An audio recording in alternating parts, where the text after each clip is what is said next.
आज हम लोग कल जितना पढ़े थे उससे थोड़ा आगे बढ़ेंगे और एक बार रिवीजन करते हुए आगे बढ़ेंगे, क्योंकि हम लोग जो रेनल सिस्टम को देख रहे हैं इसे थोड़ा अच्छे से समझना बहुत जरूरी है। थोड़ा लॉजिकल भी है, थोड़ा अलग अलग टर्म्स भी है इसमें, तो याद रखना थोड़ा टफ पड़ जाता है। लेकिन आप लोग धीरे धीरे जिस तरीके से समझ के आगे बढ़ रहे हैं उस तरीके से आपको कोई दिक्कत नहीं आएंगी। ओके।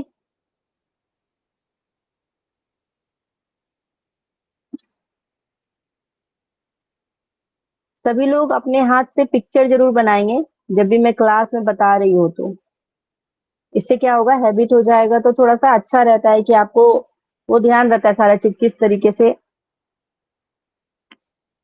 समझना है। ओके।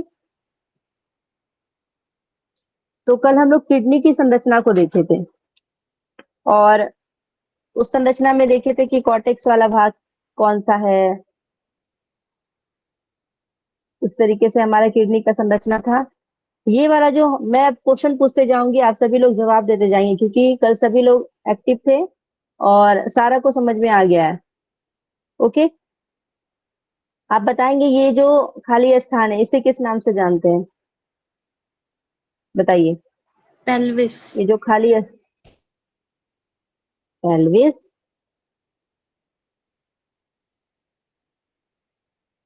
क्या बोलते हैं, हाइलम। हाइलम। हाइलम के थ्रू यहाँ पे कुछ भी इन हो रहा है और आउट हो रहा है, ठीक है। ये जो खाली वाला एरिया है ना, यहाँ पे आपका इन और आउट होने का कार्य होता है। जैसे कि हम लोग यहाँ पे रेनल आर्टरी आपका अंदर की ओर जा रहा था, है ना। रेनल वेन यहाँ से क्या निकलेगा, बाहर आएगा। उसी प्रकार आपका जो यहाँ पे पेल्विस वाला जो रीजन है, रीनल पेल्विस, जिसमें आपके यूरिन जो है जमा होकर आके यूरेटर के थ्रू जो है बाहर निकाल दिए जाते हैं, ठीक है। ओके। तो ये बीच वाला जो एरिया है वो आपका क्या कहलाता है, हाइलम कहलाता है। ये क्लियर है सभी को, बताइए ये हाइलम किसको बोलते हैं, क्लियर है। नेक्स्ट, ये हाइलम आप लोगों को समझ में आ गया। मैम हाइलम मतलब जो खाली जगह है या जो निकलने वाला पाइप है? खाली जगह है। अच्छा ठीक। ओके। नेक्स्ट आपको बताना है कि किडनी का जो सबसे बाहरी लेयर होता है उसे हम लोग क्या बोलते हैं, जो सबसे बाहर बाहर वाला जो होता है उसे हम लोग क्या बोलते हैं, ये क्या कहलाएगा। Fibrous capsule. Fibrous capsule. Cortex. Okay.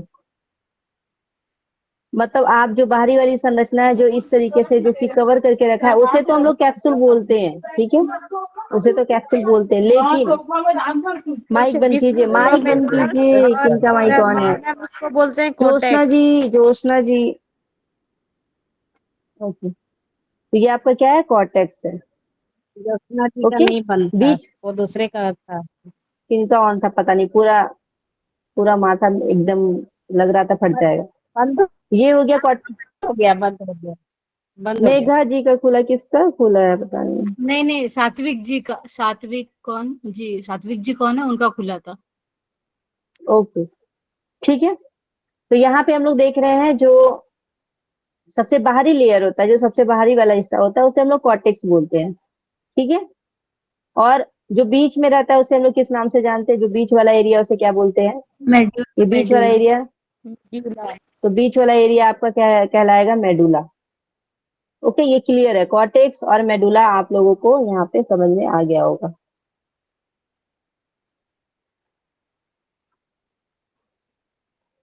Okay.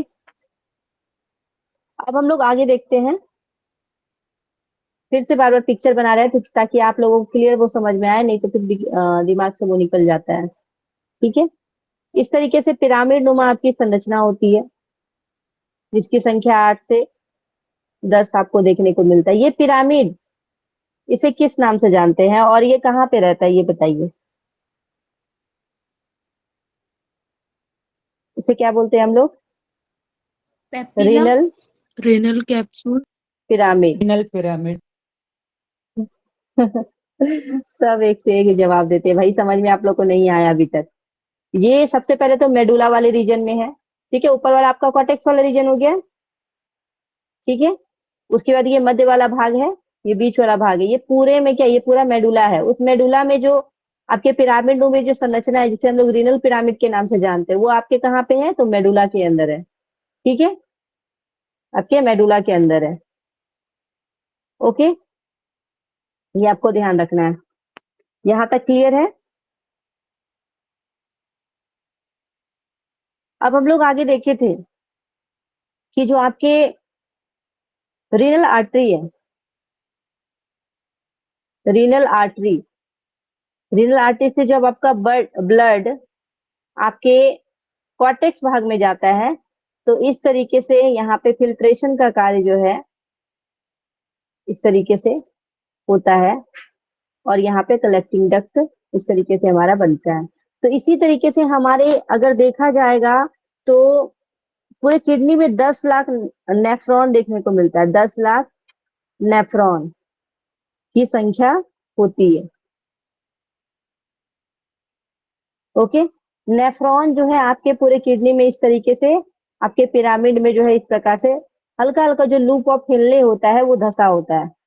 ठीक है, नेफ्रॉन जो आप लोगों को एक बार नेफ्रॉन भी मैं बना के दिखाती हूँ ताकि वो आप लोगों को क्लियर है। ये देखने में बहुत बड़ी संरचना आपको लगेगी और आपको लगेगा नहीं कि ये जो है आपके मैम किडनी में देखने को मिलेगा।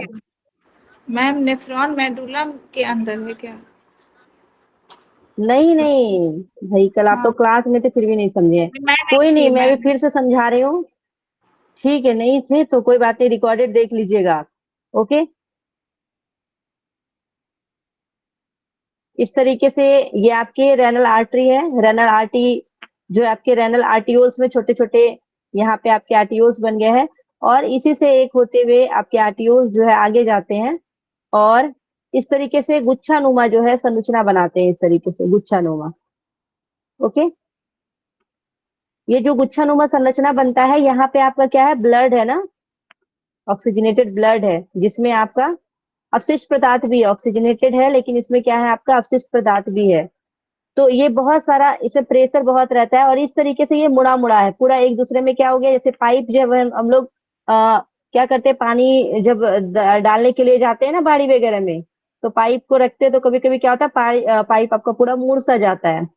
तो जो जब मुड़ता है तो उसमें प्रेशर बहुत ज्यादा रहता है, और अगर उसमें छेद होगा तो चारों तरफ से आपके पानी इस तरीके से निकल जाते हैं, इस तरीके से पानी जो है निकल जाते हैं।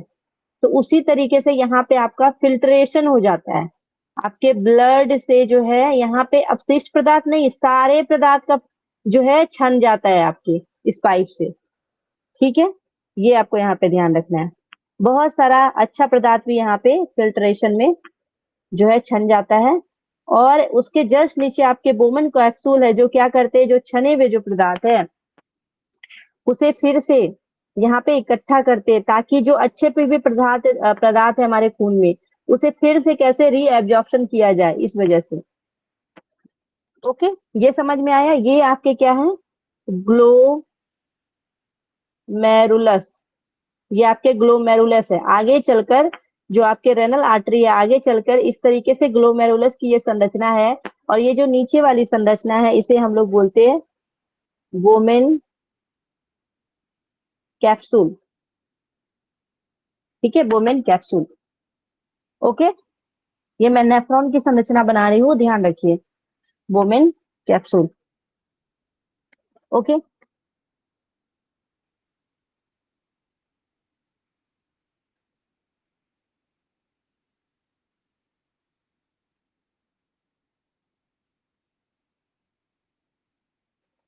अब यहाँ पे हम लोग आगे बढ़ते हैं।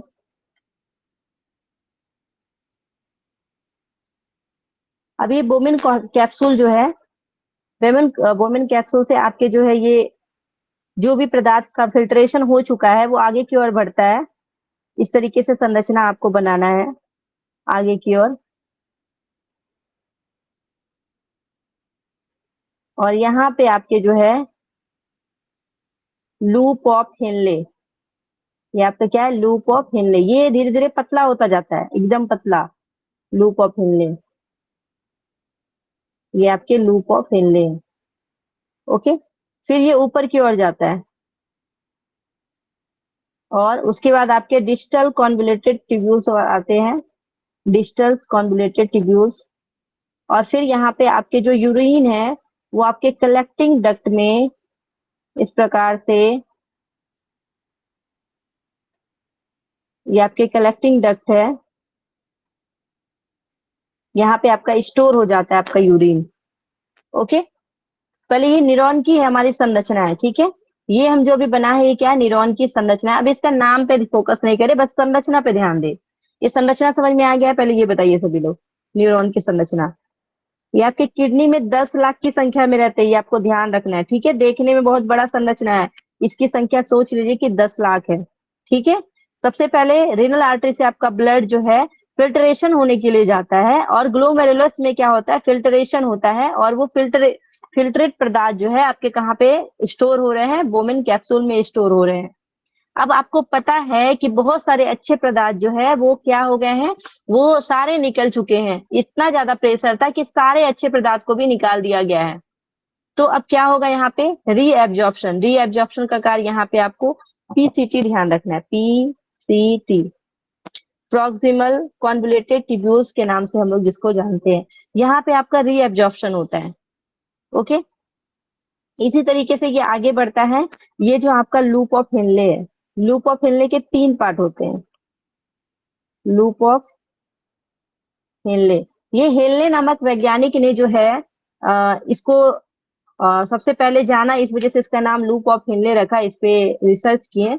और ये जो लूप ऑफ हेनले है, लूप का मतलब नीचे की ओर गया हुआ है, ये जो नीचे की ओर जा रहा है इसे हम लोग डिसेंडिंग लूप ऑफ हेनले बोलेंगे, डिसेंडिंग लूप बोलेंगे इसे, ठीक है। नीचे जो जा रहा है ये आपके डिसेंडिंग लूप हो जाएंगे, और ये जो ऊपर जा रहे हैं इसे हम लोग असेंडिंग, इसे असेंडिंग लूप बोलेंगे, ठीक है। और ये नीचे वाला जो है लूप ऑफ हेनले पूरा कहलाएगा। तो इसके 3 नाम हो गए।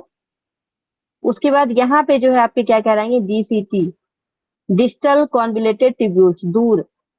और यहीं पे उसके बाद यूरिन आपके कलेक्टिंग डक्ट में आके जमा हो जाते हैं, कलेक्टिंग डक्ट में आके जमा हो जाते हैं, ठीक है।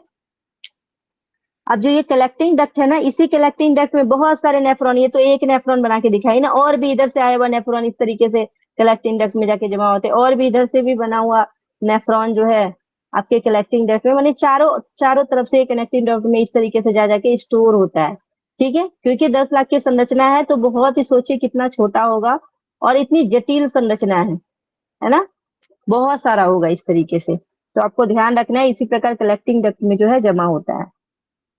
अब जो हम ये संरचना की बात कर रहे हैं, ये संरचना हमें कहाँ पे देखने को मिलता है, तो ये कॉर्टेक्स और प्लस मेडुला, लेकिन कॉर्टेक्स वाले भाग में सबसे ज्यादा देखने को मिलता है ये संरचना।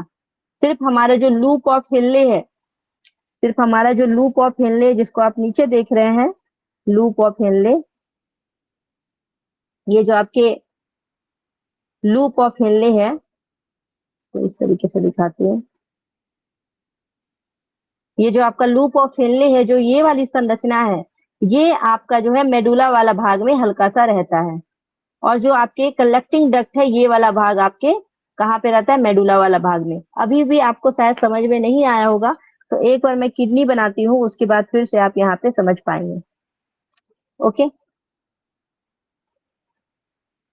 ये आपको पता है कि आपके बॉडी में दोनों साइड किडनी होते हैं, सबसे ऊपर वाला जो भाग होता है उसे हम लोग कॉर्टेक्स बोलते हैं, ये आपका कॉर्टेक्स वाला रीजन है। ये सारा जो है ये क्या है, कॉर्टेक्स वाला रीजन है। और ये जो बीच वाला भाग है, कलर चेंज करती हूँ, और ये जो बीच वाला भाग है,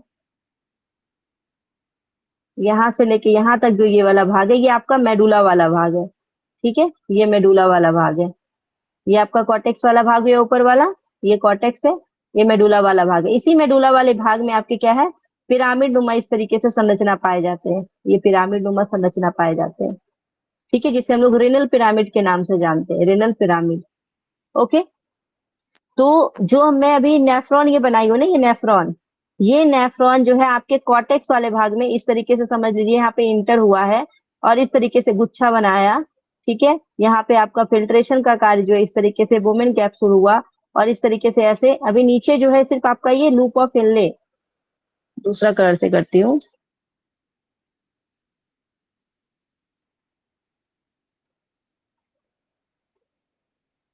यहाँ पे आपके इस तरीके से नेफ्रॉन जो है जाएंगे, और लूप ऑफ हेनले जो है बस यहाँ पे आपके थोड़ा सा मेडुला के अंदर में रहेंगे, और जो आपके कलेक्टिंग डक्ट है बस वो थोड़ा सा धसा हुआ रहेगा आपके मेडुला के अंदर में।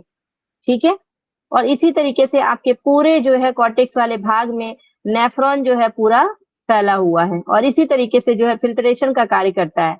आपको पता है कि जो ऐसे करके पिरामिड बनी हुई है, यहाँ पे क्या होता है, यहाँ पे स्टोरेज का कार्य होता है। हम लोग मेजर एंड माइनर कॉलेक्स के बारे में कल पढ़े थे। ये जो कीप जैसी जो संरचना है, यहाँ पे माइनर कीप्स इस तरीके से होती है, और फिर ये थोड़ा सा बड़ा हो जाता है तो ये मेजर कीप्स कहलाती है, और इसकी संरचना जब ज्यादा यहाँ पे यूरिन स्टोर होता है तो इसे पेल्विस के नाम से हम लोग जानते हैं। ठीक है, पेल्विस के नाम से। तो इसमें आपके यूरिन जो है इकट्ठा होके बाद में आपके यूरेटर के थ्रू जो है बाहर निकाल दिया जाता है। ठीक है, जो आप यहाँ कलेक्टिंग डक्ट पढ़े हैं ना, ये कलेक्टिंग डक्ट है, ये आपके यहाँ पे ये संरचना है, और ये आपके पिरामिड में आया है। और पिरामिड में क्या हो रहा है, यहाँ पे आपका यूरिन स्टोर हो रहा है। पहले थोड़ा थोड़ा यूरिन स्टोर होगा क्योंकि बहुत सारे नेफ्रॉन है, थोड़ा थोड़ा स्टोर हो रहा है सब में। उसके बाद फिर जैसे जैसे बढ़ता जा रहा है तो मेजर वाला में जा रहा है, फिर उसके बाद ज्यादा होते गया तो इतना बड़ा वाला एरिया में, पेल्विस वाले एरिया में स्टोर हुआ, और फिर यूरेटर के थ्रू बाहर निकल गया। ये समझ में आया, बताइएगा। ज्योत्सना जी, मीनाक्षी जी, कुमारी रंजू जी, आनंद श्रीवास्तव जी, समझ में आ गया। पवन कुमार जी, ओके। तो ये संरचना आपको बस ये ध्यान रखना है कि आपके ये किडनी के अंदर जो है ये नेफ्रॉन की संरचना कॉर्टेक्स के भाग में सबसे ज्यादा देखने को मिलता है। लेकिन कल हम लोग दो बात पढ़े थे कि हमारे नेफ्रॉन के भी दो टाइप्स होते हैं।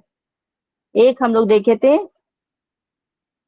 कॉर्टिकल नेफ्रॉन, और एक हम लोग देखे थे juxta medullary nephron. Okay, juxta medullary nephron क्या है, ये जैसे कि हम यहाँ पे आप लोगों को इस पिक्चर में दिखाएं, ये जो आप लोग देख रहे हैं ये अब लूप ऑफ हेनले जो है आपके मेडुला वाला भाग में थोड़ा सा गया हुआ था। लेकिन अगर यही ये जैसे कि लूप ऑफ हेनले है ना, ये आपके लूप ऑफ हेनले, समझ लीजिए कि इतना भाग आपके मेडुला में गया है, इतना भाग आपका मेडुला में गया हुआ है। ठीक है, यहाँ पे यहाँ से नहीं समझ में आएगा, यहाँ से समझिए, ये इतना वाला भाग आपका मेडुला में गया हुआ है। तो ये आपका जो है ना, ये ऊपर वाली पूरी संरचना किसके अंतर्गत है, ऊपर वाली जो पूरी संरचना हम लोग देख रहे हैं, ये ऊपर वाली जो पूरी संरचना हम लोग इतना तक देख रहे हैं, ये आपका क्या है, ये आपका कॉर्टिकल नेफ्रॉन के पार्ट है।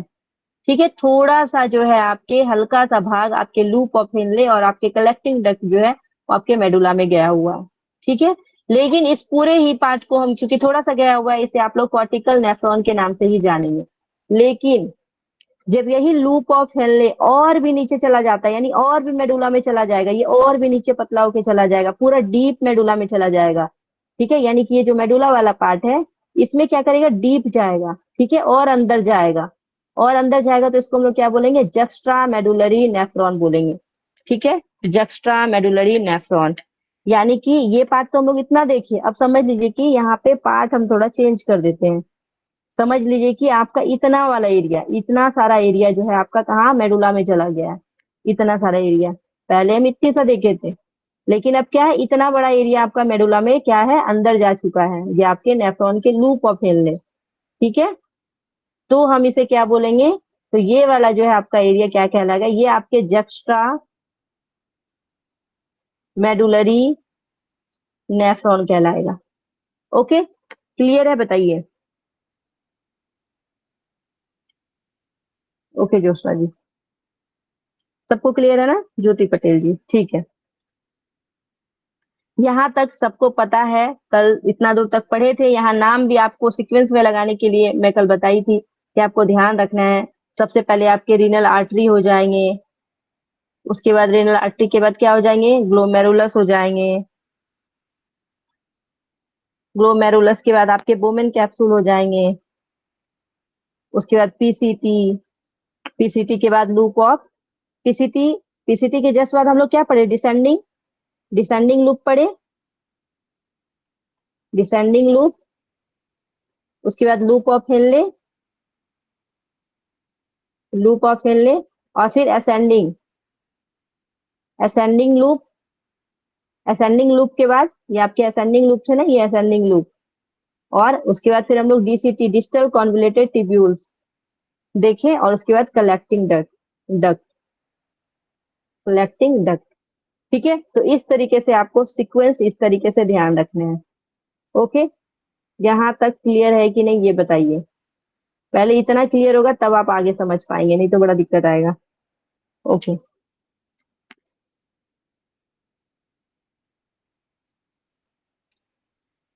अब हम लोग पिक्चर में देख लेते हैं। पूरे अच्छे से नाम यहाँ पे देख लीजिए। जो आपके रीनल आर्टरी है ना, रीनल आर्टरी वो छोटे छोटे नली में बट गया, जिसे हम लोग आर्टियोल्स बोलते हैं। जैसे जैसे उसकी नलियां पतली होती जाती हैं और छोटा छोटा होता जाता है, तो यहाँ पे आपके एफरेंट आर्टियोल्स और इफरेंट आर्टियोल्स, दो नाम आपको ध्यान रखना है। सीक्वेंस में ये क्वेश्चन आपको लगाने के लिए आया था। पहले एफरेंट होगा, उसके बाद इफरेंट वाले। ठीक है, दोनों साइड से आप देख रहे हैं इस तरीके से आपका जो है ये रक्त जो है जा रहा है। उसके बाद ये आपका क्या है, ग्लोमेरुलस, इस तरीके से गुच्छानुमा संरचना बना होता, पूरा प्रेशर में था ये, और क्या करेगा ये, छानेगा। यहाँ पे आपका सबसे पहले फिल्ट्रेशन का कार्य शुरू हुआ, फिल्ट्रेशन।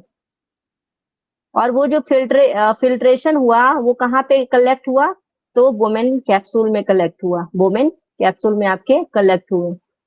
और वो कलेक्ट होने के बाद आपको पता है कि अच्छे आयन भी यहाँ पे बाहर निकल चुके हैं, तो फिर से रीएब्जॉर्प्शन होगा।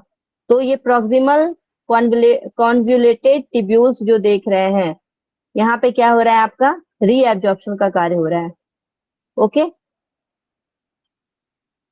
डायरेक्शन ऑफ फिल्ट्रेशन, और ये देखिए आपका डायरेक्शन ऑफ फिल्ट्रेशन ये भी आगे हो ही रहा है। यहाँ पे क्या हो रहा है ना, प्रॉक्सिमल कॉन्वोल्यूटेड ट्यूब्यूल्स क्या कर रहे हैं, यहाँ पे आपके जो भी पदार्थ बाहर निकले थे छन के, वो सारे को एब्जॉर्ब कर रहा है। यहाँ पे सिर्फ एब्जॉर्प्शन हो रहा है, लेकिन यहाँ डायरेक्शन ऑफ जो फिल्ट्रेशन देख रहे हैं, अभी भी आपके ब्लड में यूरिन की मात्रा को जो फिल्ट्रेट करके हम लोग बाहर निकालते हैं, तो वो पूरा कार्य आपका यहीं पे होता है। ये जो लूप ऑफ हेनले है, यहीं पे आपको देखने को मिलता है। यहीं से फिल्ट्रेट होके आपके क्या होते हैं, यूरिन बाहर निकाल दिए जाते हैं। तभी तो ये मेडुला वाले एरिया में सटे हुए हैं ना, क्योंकि वहां पे क्या है, जमा होने वाले मेजर एंड माइनर कॉलेप्स देखने को मिलता है हमें। ओके, उसके बाद ये आपके डीसीटी है, डिजिटल कॉन्वोल्यूटेड ट्यूब्यूल्स, आगे की ओर ऐसे बढ़ते हैं जो भी आपके अवशिष्ट पदार्थ है, और ये कलेक्ट हो जाते हैं आपके कलेक्टिंग डक्ट में, इसे हम लोग कलेक्टिंग डक्ट बोलते हैं। ओके, कलेक्टिंग डक्ट में क्या होते हैं, जमा हो जाते हैं। ओके, क्लियर है यहाँ तक?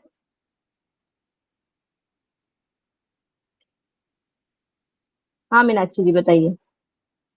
मैम ये एफरेंट और इफरेंट जो है मैम, इसमें डिफरेंस बताएंगे एक बार आप थोड़ा? हाँ जरूर जरूर जरूर बताएंगे, जरूर बताएंगे, सारा कुछ तैयार करके हम आए हुए। ठीक है, अभी बस जितना बताइए उतना भी ध्यान रखिए, अभी जस्ट हम इसको देखेंगे। Okay, okay ma'am. यहाँ तक क्लियर है सभी को? पहले ये बताइए।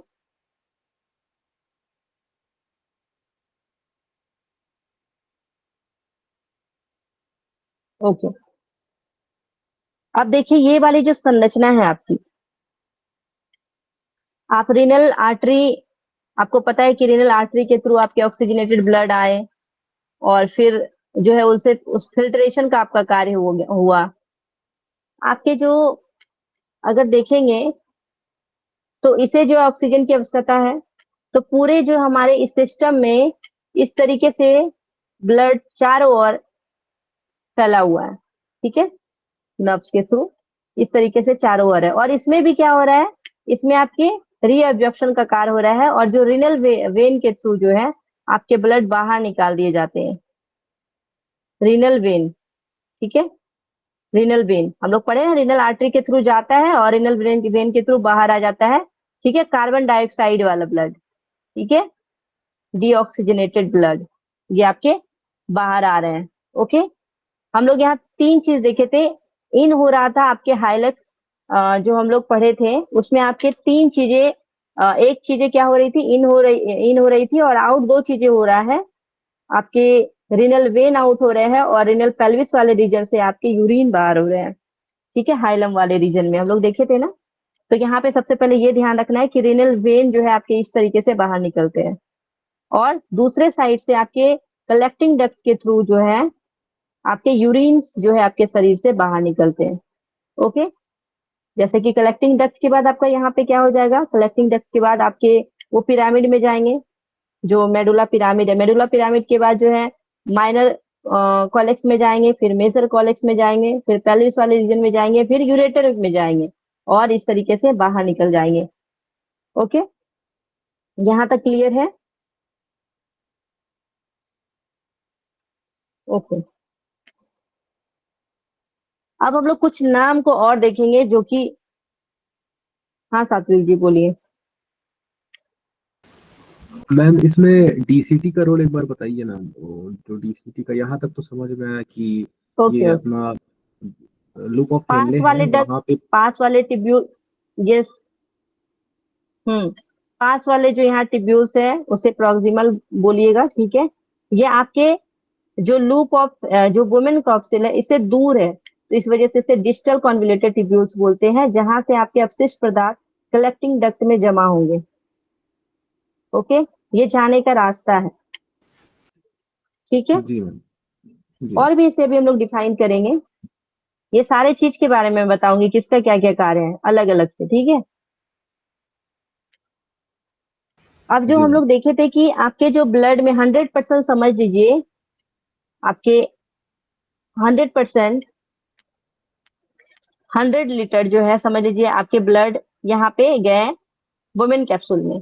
ठीक है, अगर सोच लीजिए वो ब्लड, अगर बहुत सारे आयन जैसे कि यहाँ पे फिल्ट्रेट हो चुके थे और वो बाहर निकल चुके थे, अगर बहुत सारे आयन नहीं रहते तो हमारा जीना मुश्किल हो जाता। ठीक है, क्योंकि बहुत सारे आयन हमारे शरीर के लिए इंपॉर्टेंट है, जो कि आपके फिल्ट्रेशन के थ्रू यहाँ बाहर निकाल दिए जाते हैं, लेकिन रीएब्जॉर्प्शन के थ्रू जो है फिर से हमारे बॉडी में वो एब्जॉर्ब कर लिए जाते हैं। और जब हम लोग रीनल वेन के थ्रू जब ये ब्लड जब आगे बढ़ता है तो उसमें हम लोग देखते हैं कि 99.99% आपके, जैसे 100 लीटर था तो यहाँ पे आपके कितने हैं, 99.99% जो है आपको यहाँ पे सेम वही सारी आयन, जो सारी चीजें हैं, सिर्फ अवशिष्ट पदार्थ यानी 0.1% जो है यहाँ पे निकाल दिए गए हैं यूरिन को। बाकी सारे जो अच्छी चीजें हैं वो इसमें फिर से एब्जॉर्ब कर लिए गए हैं और रनल वेन के थ्रू उसको बाहर निकाल दिए गए हैं। Okay, everyone clear?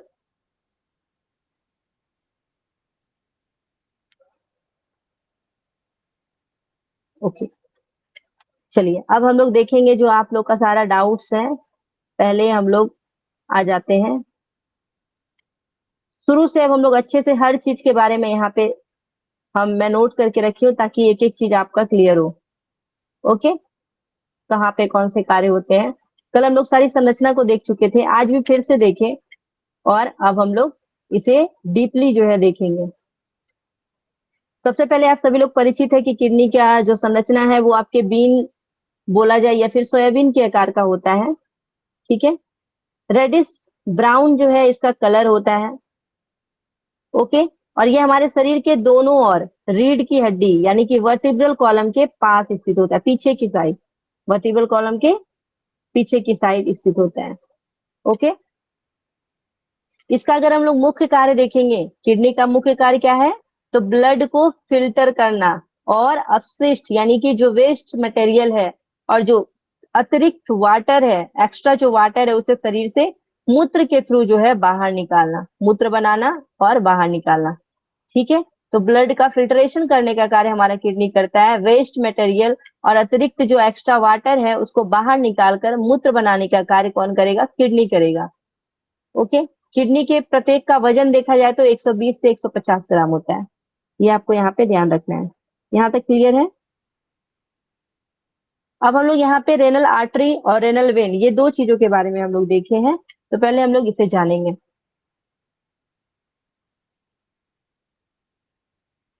Renal artery. Renal artery जो है आपके, ये जो आर्टरीज है ये आपके हार्ट से निकलकर ऑक्सीजन युक्त, यानी कि इसमें क्या है, ऑक्सीजनेटेड ब्लड है वो किडनी तक आता है। ऑक्सीजनेटेड ब्लड जो है वो कहाँ तक आ रहा है, तो किडनी तक आता है। ऑक्सीजनेटेड ब्लड किडनी तक लाती है। ठीक है, कौन, जो आपके धमनियां है, जो आर्टरीज है वो क्या कर रही है, तो हृदय से निकलकर जो ऑक्सीजनेटेड युक्त रक्त है उसे क्या करे, किडनी तक लाती है। और इसमें वह रक्त आता है जिसमें अपशिष्ट पदार्थ यानी कि वेस्ट प्रोडक्ट जैसे यूरिया, यूरिक एसिड और अतिरिक्त लवण आदि शामिल होते हैं। यानी कि ये ब्लड ऑक्सीजनेटेड है लेकिन इसमें क्या है, वेस्ट मटेरियल भी है, वेस्ट प्रोडक्ट भी है, जिससे वेस्ट प्रोडक्ट क्या क्या है इसमें, तो यूरिया है, यूरिक एसिड है और भी अतिरिक्त आपको लवण यहाँ पे देखने को मिलते हैं। ओके, रेनल आर्टरी में प्रवेश करने के बाद छोटी छोटी धमनियों में विभाजित हो जाती है और अंत में नेफ्रॉन तक जो है रख जाती है, जैसे कि मैं आप लोगों को यहाँ समझाई भी थी। ठीक है, रेनल आर्टरीज किस तरीके से आगे छोटी छोटी धमनियों में जब बटेगी, जिसको हम लोग आर्टियोल्स के नाम से भी जानते हैं, और वो जाके आगे जो है नेफ्रॉन का रूप ले लेती है। ठीक है, नेफ्रॉन तक रक्त जो है पहुंचाती है। ओके, आगे देखेंगे हम लोग रेनल वेन के बारे में देखेंगे। रेनल वेन क्या करता है, रेनल वेन ये किडनी से जो है शुद्ध रक्त को वापस हृदय की ओर ले जाती है। तो यहाँ पे आपके जो ऑक्सीजनेटेड जो ब्लड गए थे उसे आपके अवशिष्ट पदार्थ को बाहर निकाल दिया गया है, जो अपशिष्ट पदार्थ है, तो ये फिल्ट्रेट होकर जो है हमारा रक्त जो है वापस कहाँ जाएगा, हार्ट की ओर जाएगा। और इसमें अपशिष्ट पदार्थ नहीं होते हैं क्योंकि वो मूत्र के रूप में बाहर निकाल चुके होते हैं। Renal vein inferior vena cava से जुड़ती है। ये आपके इंफीरियर वेना कावा जब आप लोग पढ़ेंगे हार्ट के बारे में तो वहां पे हम लोग देखेंगे इंफीरियर वेना कावा से ये जुड़ती है, आपके जो वेन होते हैं। ठीक है, रीनल वेन। ओके, अब आगे हम लोग देखेंगे किडनी के यहाँ पे मुख्य भाग और उसके कार्य। सबसे पहले हम लोग रेनल कैप्सूल के बारे में देखेंगे। रेनल कैप्सूल जो कि किडनी के सबसे ऊपरी वाली संरचना होती है, यह एक पतली झिल्ली यानी थीन मेम्ब्रेन है जो पूरी किडनी को ढककर रखती है। ठीक है, ये क्या करती है, सुरक्षा प्रदान करती है, प्रोटेक्शन देती है। और उसके बाद हम लोग देखते हैं इसमें रेनल कॉर्टेक्स। रेनल कॉर्टेक्स ये किडनी का सबसे बाहरी हिस्सा होता है, आउटर पोर्शन होता है आपका रेनल कॉर्टेक्स। इसमें नेफ्रॉन की शुरुआती भाग मौजूद होती है और यहाँ पे रक्त का फिल्ट्रेशन शुरू होता है। ठीक है, ये सारी चीजें अभी हम लोग जस्ट पढ़े हैं कि नेफ्रॉन की शुरुआती भाग कहाँ पे मौजूद होती है, तो आपके कॉर्टेक्स में होती है। और रक्त का फिल्ट्रेशन कहाँ पे शुरू होता है, तो कॉर्टेक्स में शुरू होता है। ये आप लोग हमेशा ध्यान रखिएगा, किडनी के कौन से भाग में रक्त का फिल्ट्रेशन शुरू होता है, तो कौन से भाग में बोलिएगा, कॉर्टेक्स वाले भाग में। ओके,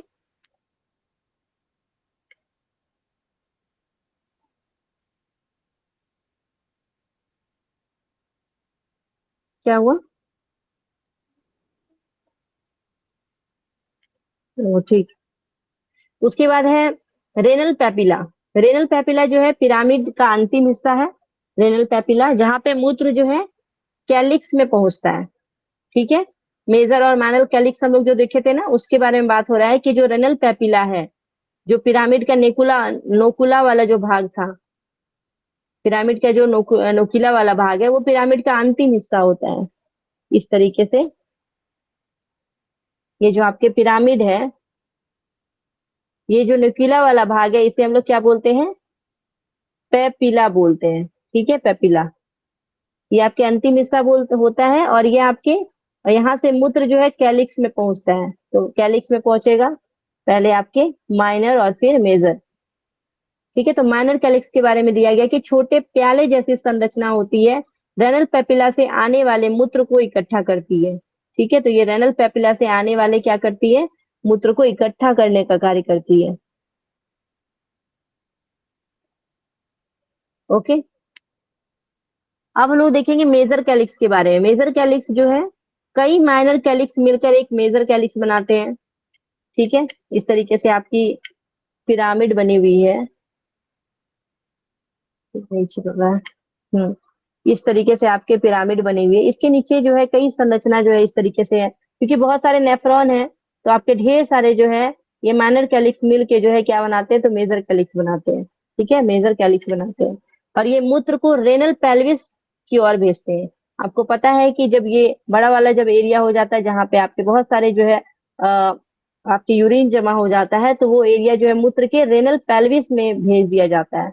और ये रेनल पेल्विस क्या है, तो रेनल पेल्विस ये बड़ा जो है फनल आकार का हिस्सा है और यहाँ से मूत्र यूरेटर में जाता है। कहाँ जाता है, तो यूरेटर में जाता है।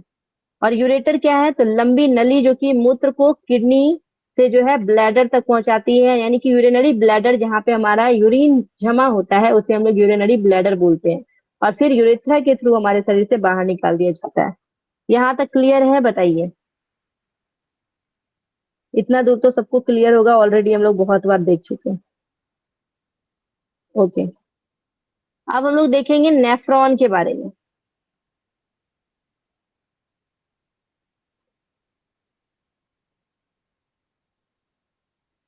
नेफ्रॉन को हम लोग क्या बोलते हैं, यहाँ पे सिर्फ कार्यात्मक लिखा हुआ है, कार्यात्मक और संरचनात्मक दोनों लिखेंगे, यानी कि स्ट्रक्चरल और फंक्शनल यूनिट दोनों बोलेंगे, स्ट्रक्चरल एवं फंक्शनल यूनिट।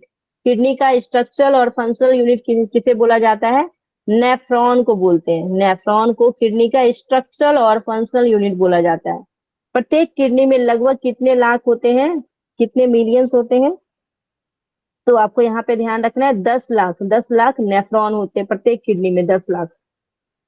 इसका कार्य क्या है, तो रक्त को फिल्टर करना और मूत्र बनाना। नेफ्रॉन के भाग के बारे में अगर देखेंगे तो वुमेन कैप्सूल होते हैं। यहाँ पे क्या होता है, रक्त का प्रारंभिक फिल्ट्रेशन होता है, शुरुआत में ही फिल्ट्रेशन होता है वुमेन कैप्सूल में, जो आपके ब्लड फिल्ट्रेशन का कार्य होता है।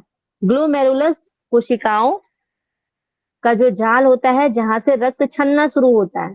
ठीक है, रक्त छनता है और कहाँ पे गिरता है, वो वुमेन कैप्सूल में जाता है रक्त छनकर। ठीक है, प्रॉक्सिमल कॉन्वुलेटेड टिब्यूल्स, ये आवश्यक पदार्थ यानी कि जो आपके ग्लूकोज है, एमिनो एसिड है, साल्ट है, उसको क्या करता है, पुनः अवशोषित करता है। जो आपके आवश्यक पदार्थ है शरीर के लिए, जो जरूरी है, जिसे वेस्ट नहीं करना चाहिए, जो कि हमारे शरीर के लिए आवश्यक है, उसे फिर से क्या करेगा, चाहे ग्लूकोज हो, एमिनो एसिड हो, या साल्ट हो, या फिर सोडियम हो, पोटेशियम हो, वो सारे को क्या करता है, पुनः अवशोषित करने का कार्य प्रॉक्सिमल कॉन्वुलेटेड टिब्यूल्स करता है। लूप ऑफ हेनले क्या करता है, पानी और लवण का पुनः अवशोषण करता है। जो लूप ऑफ हेनले इस तरीके से लंबा जैसा बना हुआ था, वो क्या करेगा, वो पानी और लवण का पुनः अवशोषण करेगा। फिर से पानी और लवण का क्या करेगा, पुनः अवशोषण करेगा, जिसमें मूत्र गाढ़ा होता है। और यहाँ पे मूत्र आपके क्या होते हैं, मूत्र आपका गाढ़ा होता है, जिससे क्या होता है, मूत्र गाढ़ा होता है, क्योंकि पुनः यहाँ पे अवशोषण किया जाता है। उसके distal convoluted tubules, distal convoluted tubules में जो है आयन और एसिड बेस संतुलन को नियंत्रित करते हैं। ठीक है, ये डिस्टल दूर में तो कॉन्वुलेटेड टिब्यूल्स है ही, उसके साथ ही कार्य क्या कर रहा है, तो आपके जो आयंस है, जो एसिड बेस संतुलन का कार्य नियंत्रण करने का कार्य कौन करता है, तो आपके डिस्टल कॉन्वुलेटेड यानी डीसीटी। ठीक है सात्विक जी, अभी आप ये क्वेश्चन पूछे थे ना कि डिस्टल कॉन्वुलेटेड टिब्यूल्स का क्या कार्य है, तो आपके आयन और एसिड बेस संतुलन को नियंत्रित करने का ये कार्य करेगा। ठीक है, आयन और साथ में एसिड बेस संतुलन करने का कार्य करेगा। उसके बाद जो है कलेक्टिंग डक्ट आता है, अंतिम मूत्र को इकट्ठा कर रेनल जो है पेल्विस तक पहुंचाता है। ये कलेक्टिंग डक्ट रेनल पेल्विस तक पहुंचाता है। ओके, यहां तक क्लियर है सभी को।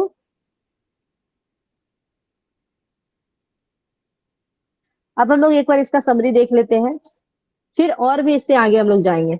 रेनल आर्टरी जो है ये किडनी तक गंदा रक्त यानी कि इम्प्योर ब्लड पहुंचाता है। रेनल आर्टरी आपके किडनी में जो गंदा रक्त गया है ना, तभी तो उससे अपशिष्ट पदार्थ बाहर निकलेगा ना, इम्प्योर ब्लड। यहाँ पे इम्प्योर है लेकिन ऑक्सीजनेटेड है, ये ध्यान रखिएगा।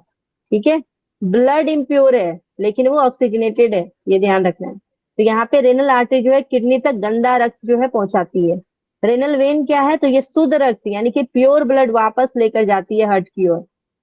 और किडनी का यहाँ पे भाग देखेंगे तो रेनल कैप्सूल है, रेनल कैप्सूल, उसके बाद कॉर्टेक्स वाला एरिया आता है, फिर मेडुला वाला एरिया, पिरामिड्स आते हैं, रेनल पिरामिड्स जिसको बोलते हैं, फिर पेपिला वाला एरिया, जो आपके पिरामिड का जो नोकीला वाला भाग होता है उसे पेपिला बोलते हैं। उसके बाद माइनर कैलिक्स, फिर मेजर कैलिक्स, फिर पेल्विस और फिर यूरेटर। इसे क्रम से आप लोग लिख लीजिए। ठीक है, इसे आप लोग क्रम से लिख लीजिए। क्या क्या है? सबसे पहले रेनल कैप्सूल, जो आपके सबसे बाहरी जो है संरचना है आपके किडनी की, रेनल कैप्सूल। उसके बाद क्या आएंगे? रेनल कैप्सूल के बाद कॉर्टेक्स, सबसे बाहरी वाले भाग जो है वो कॉर्टेक्स कहलाते हैं। कॉर्टेक्स के जैसे अंदर जो बीच वाले भाग है उसे क्या बोलते हैं? मेडुला। और मेडुला के जस्ट नीचे जो है, मेडुला में ही आपको पिरामिड देखने को मिलता है, जिसे हम लोग रेनल पिरामिड्स भी बोलते हैं। और उस पिरामिड्स के जो नेकुला वाला जो भाग होता है, इसे हम लोग पेपिला बोलते हैं, पेपिला। और इस पेपिला के जस्ट नीचे जो है कीप जैसी जो संरचना होती है, जिसमें आपकी यूरिन जो है कलेक्ट होते हैं, उसे हम लोग माइनर कैलिक्स बोलते हैं, माइनर कैलिक्स। और उसके जस्ट नीचे ये बहुत सारे माइनर कैलिक्स मिलके जो है मेजर कैलिक्स बन जाते हैं, मेजर कैलिक्स। और बहुत सारे मेजर कैलिक्स मिलकर क्या बन जाते हैं? तो पेल्विस बन जाते हैं, पेल्विस। और पेल्विस के बाद जो है आपका जो यूरिन है वो आपके यूरेटर में चला जाता है, यूरेटर, यूरेटर। अब यूरेटर आपको पता है ना, ये आपके दो, समझ लीजिए इस तरीके से किडनी है, दोनों साइड इस तरीके से आपकी किडनी है, इस तरीके से आपके ये आपके यूरिनरी ब्लैडर हो गया, और इस तरीके से आपके बाहर निकल गए। ठीक है, तो ये किडनी है, ये आपके क्या है? यूरेटर। ये आपके यूरिनरी ब्लैडर है, और ये आपका यूरेथ्रा है। ठीक है, यूरेथ्रा। तो इस तरीके से यूरेथ्रा के थ्रू फिर बाहर निकाल दिया जाता है मूत्र को। ओके, क्लियर है यहाँ तक? हाँ मीनाक्षी जी बोलिए। मैम जैसे आपने बताया कि रेनल आर्टरी से मैम ऑक्सीजनेटेड ब्लड आता है, ये तो बात बिल्कुल सही है कि ऑक्सीजनेटेड ब्लड आता है हमारी किडनी में, और बाकी जो अदर इम्प्योरिटीज हैं वो रिमूव होंगी हमारी किडनी के अंदर, और फिर रेनल वेन से वो ब्लड वापस बैक टू हार्ट जाएगा वाया इंफीरियर वेना कावा। तो मैम जो मैम वेना कावा का भी रोल रहता है और जो वेन का भी रोल रहता है हार्ट में ले जाने का ब्लड को, मैम वो तो डीऑक्सीजनेटेड ब्लड को लेकर जाता है ना हार्ट के अंदर।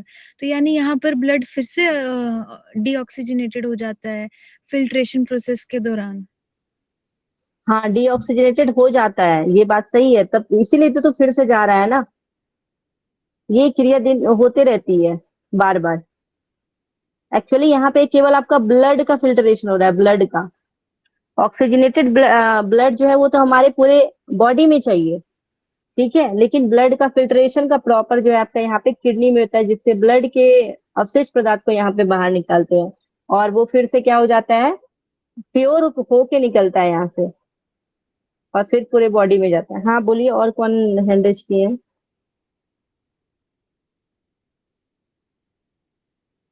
और किन क्या हैंड रेज है?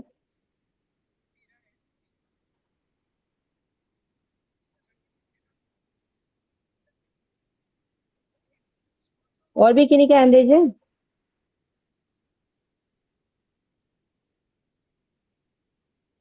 तो मैम यानी कि ऑक्सीजनेटेड ब्लड वापस से कन्वर्ट हो गया डीऑक्सीजनेटेड में, वहां की CO2 को कैरी करके लेकर जा रहा है वो फिर साथ, किडनी की जो हाँ, CO2 गैस CO2 को है कैरी उसको करके साथ लेके जा रहा है, लेकर जा रहा है, इसीलिए क्योंकि वापस। हाँ इस वजह से, हाँ इस वजह से हो रहा है ना, क्योंकि मैं बताती हूँ एक संरचना, जैसे कि मैं अभी बताई थी, रीनल वेन।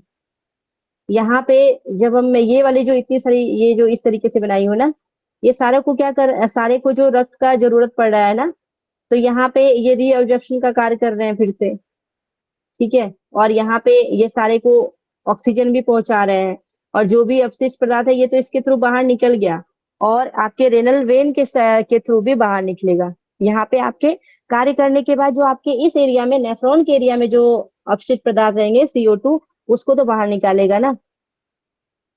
यहाँ पे ये ध्यान रखना होगा, ठीक है। Okay ma'am.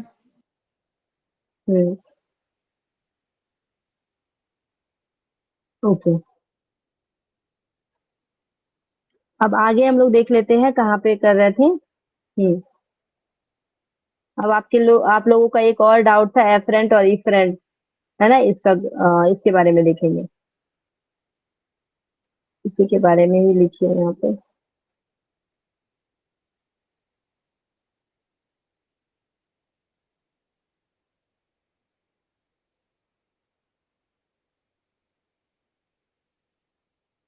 सबसे पहले एफरेंट जो है आपको पहले ध्यान रखना है, ब्रिंग ब्लड इन, ठीक है। और इफरेंट में आपको ध्यान रखना है बाद में, टेक्स ब्लड आउट, ठीक है। एफरेंट और इफरेंट में आपको अभी ये ध्यान रखना है। और इसको हम लोग यहाँ पे देखते हैं अच्छे से।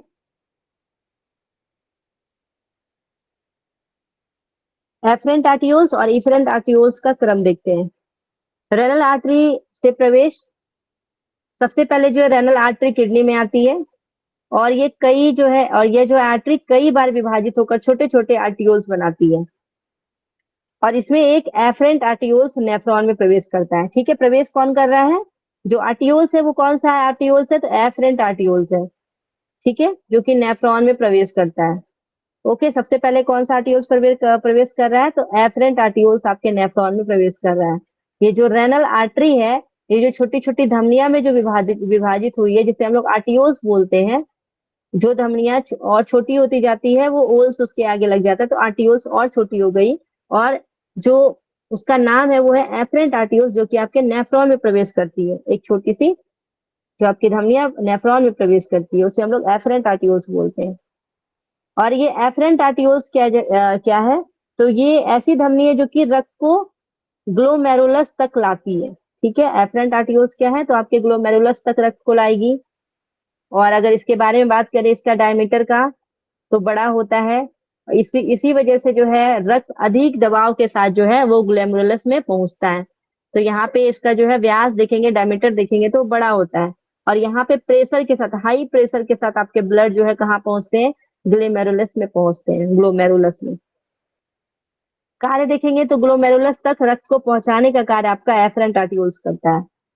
ओके, हाई प्रेशर बनाए रखना ताकि फिल्ट्रेशन हो सके, ये किसका कार्य है? तो एफरेंट आर्टियोल्स का कार्य है, ठीक है, हाई प्रेशर को बना के रखना। ग्लोमेरुलस में कोशिकाओं का जो कि एक जाल है, नेटवर्क ऑफ कैपिलरीज हम लोग यहाँ पे बोलते हैं ग्लोमेरुलस को, जो कि बोमेन कैप्सूल के अंदर स्थित होते हैं। ओके, ग्लोमेरुलस जो है कोशिकाओं का जाल, नेटवर्क ऑफ कैपिलरीज है, जो कि बोमेन कैप्सूल के अंदर स्थित होते हैं। और यहाँ पर रक्त का निस्पंदन यानी कि फिल्ट्रेशन होता है। रक्त यहाँ पे आपकी छनते हैं तो फिल्ट्रेशन होता है। अब हम लोग देखेंगे इफरेंट आर्टियोल्स। इफरेंट आर्टियोल्स जो है अब वही रक्त को ले जाता है जो अभी फिल्ट्रेट हुआ ना, अब वही रक्त को ले जाता है जो कि ग्लोमेरुलस से फिल्टर होने के बाद बचा होता है। यानी कि अभी जो हम लोग एक पिक्चर में जैसे कि आप लोग अभी देखे थे,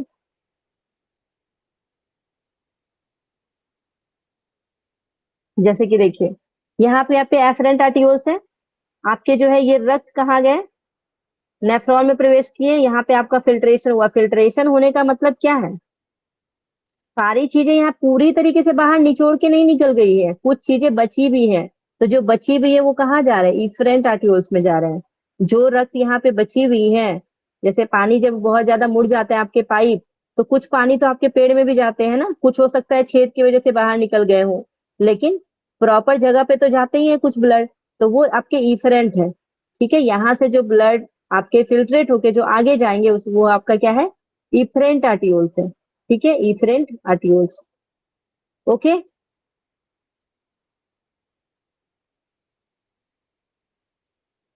क्लियर है? बताइए।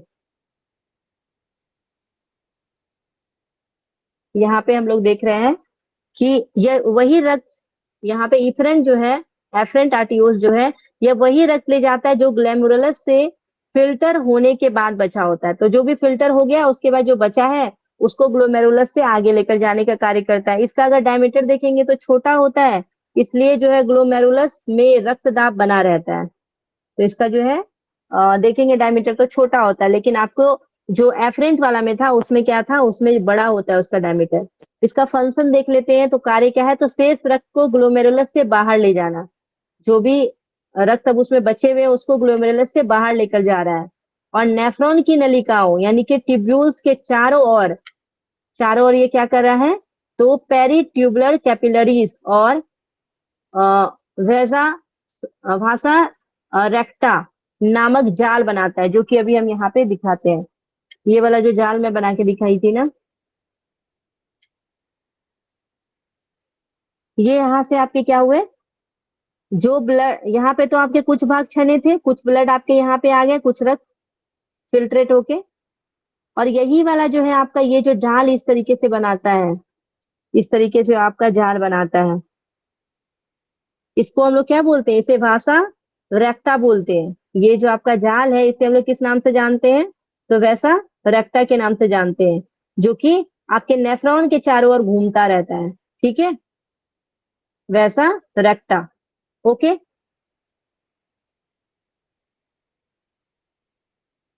क्लियर है यहां तक?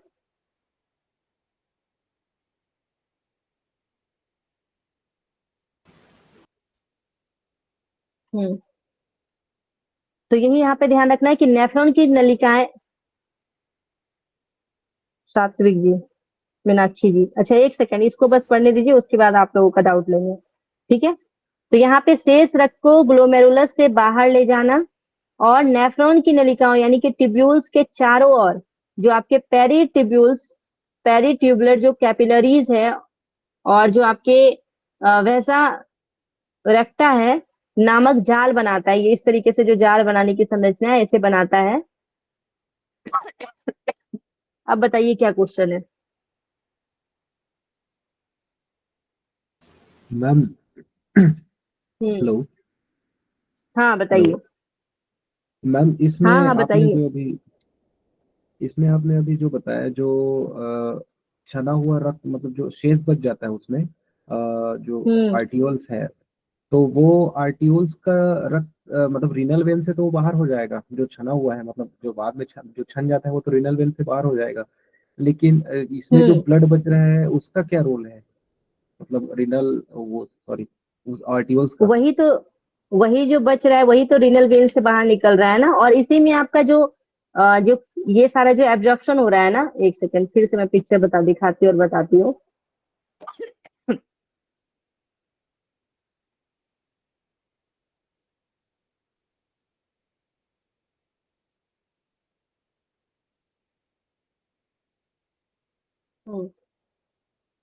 जो आपके भाषा रेक्टा के बारे में बता रही हूँ, वैसा रेक्टा के बारे में, ये जो एफरेंट आर्टियोल्स वाले जो ब्लड है वो इस तरीके से जो है आपके चारों ओर, किडनी के चारों ओर घूम रहे हैं, और यहाँ पे जो है आपके जो हम लोग पढ़े ना कि यहाँ से निकल के एब्जॉर्प्शन हुआ पीसीटी में, तो यहाँ पे जो हम लोग इफरेंट आर्टियोल्स वाले जो आपके छने हुए जो वो ब्लड है, छन तो गए थे लेकिन जो और भी अच्छे अच्छे पदार्थ थे वो आपके यहीं रह गए थे, और ये जो आपका एब्जॉर्प्शन का जो कार्य हो रहा है, तो एब्जॉर्प्शन का कार्य होने के बाद आप यहाँ पे जो देख रहे हैं ये कलेक्ट क्या हो रहा है, यूरिन कलेक्ट हो रहा है ना आपका।